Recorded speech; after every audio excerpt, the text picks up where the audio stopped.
Hello, this is Aaron Baker with No Sugar-Coated News, and I'm going to start this video out with reality. And the reality is Governor John Kitzhaber has asked agencies for budget cut plans in case state is $1 billion short, and that was from the Oregonian, September 27th. And what did I find? The next day, I found John Kitzhaber at First Baptist Church in Junction City advocating for the construction of a 174-bed insane asylum. Here he is with his grand entrance, yes, with the cowboy boots and duct tape on the bottom there. Luckily, it wasn't toilet paper. Let's hear how he started the speech out. Imagine that you have a woman who's 92 years old living somewhere in Junction City in a little small air-conditioned apartment, unair-conditioned apartment, and she's got well-managed congestive heart failure.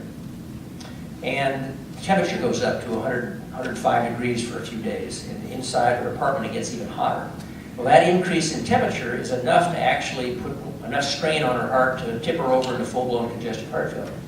Under our current medical system, we won't know about her until she shows up at Sacred Heart Hospital. Under a more rational system, we have a community health worker checking on her on a regular basis to see how she's doing. Right? Under our current system, Medicare will pay for the ambulance to take her to the hospital, and it'll pay $50,000 to take care of her congestive heart failure. It won't pay for a $200 window air conditioner, which is all she needs to stay in her apartment. Stop it, stop it. I can't hear this anymore. So as you can tell, it was pretty much a pep rally for socialist ideas of what the government should do more for you. In this instance, a hypothetical, what if the 92-year-old woman in 105-degree weather in Oregon must be the 100-year heat wave, and no, under a more rational system, he wants somebody to check on her. He wants the government to buy her an air conditioner. No, in a more rational program, more rational society, maybe, in this case, 92 years old, someone would just say, great-grandma, maybe we should get you an air conditioner, a neighbor or family member.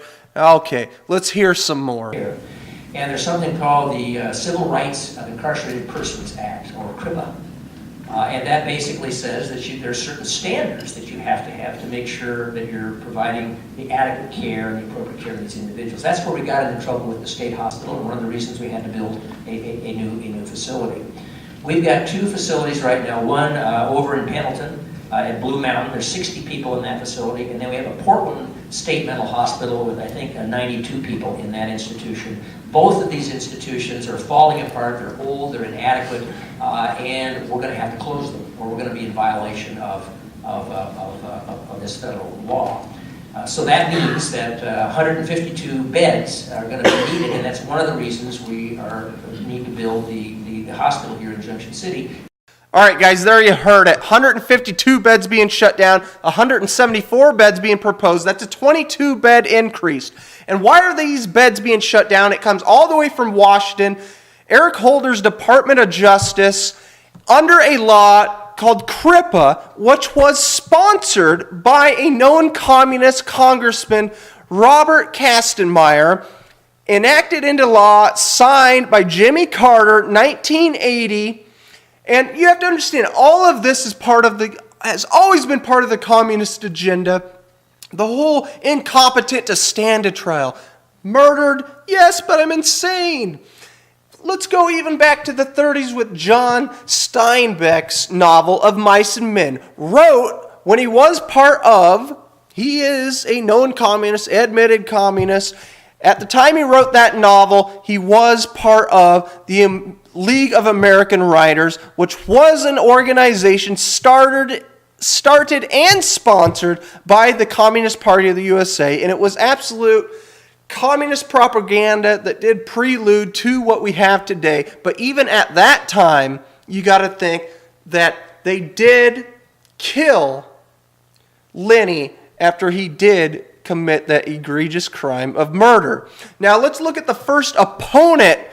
In this video, you'll see the first opponent to this construction of this insane asylum, and even Kitzhaber, it looks like, goes into a prayer, possibly wanting to shut him up, and you'll definitely see Val Hoyle, Rep. Val Hoyle, who put on this town hall, wanting to shut him up, and she was the only one throughout this meeting, and anyone on the stage, no one in the crowd was allowed to have a mic, And I think this was purposely done so that they would not have a voice. As a matter of fact, in Salem right now, there are 308 forensic patients as of August 1st. So I think that those are possible. Yeah, So that's the question? I know, you're, Because no, there's a no, whole bunch of answers. my understanding, excuse me, Actually, my what understanding you're was this was a town hall meeting. No, And the it- town hall meeting Right. isn't just questions, it's also input. No, Now, absolutely, I that's realize what's happening. I am a man of many words, and I should apologize for that, I No, probably will. Love that about you, Gary. But the other thing I'd like to leave for the governor is the letter which was sent from the Oregon State Hospital Advisory Board, which was unanimously opposed to the siting of this hospital and the construction of this hospital. Sheriff Joe puts them in pink underpants and other things that make them not happy to be in his jail. And I think that perhaps we really should consider that there's a reason they're in there, and it's not to be everybody's friend and they've got the TV programs they want the rest of this, but there should be some penalty and some distaste for what they put up with while they're there to discourage them from returning. Sir, I appreciate that. One of the things, though, is we're talking about people who are severely mentally ill.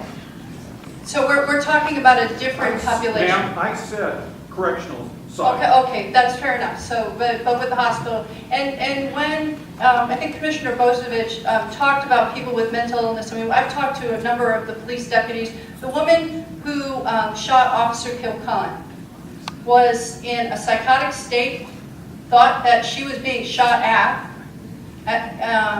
and there were a number of people, our Junction City police officers, Springfield police officers, Eugene police officers, that had interactions with her. She had been in and out of the hospital. They were trying to get her into the state hospital. It's people like that we're talking about. So there's a guy sticking up for Sheriff Joe's tactics in Arizona, and then Rep. Val Hoyle, of course, has to respond like he's an idiot, and then go on into a recent incident that happened here in Eugene, Oregon, where a woman shot and killed a cop and pleaded insanity and is looking at now only 3 years possibly in the state hospital and then back on the streets. Why? Because she's incompetent to stand trial. Again, all part of the socialist communist agenda. And here's Val Hoyle sticking up for it, saying that she is incompetent to stand a trial, that she is advocating that this woman needs mental help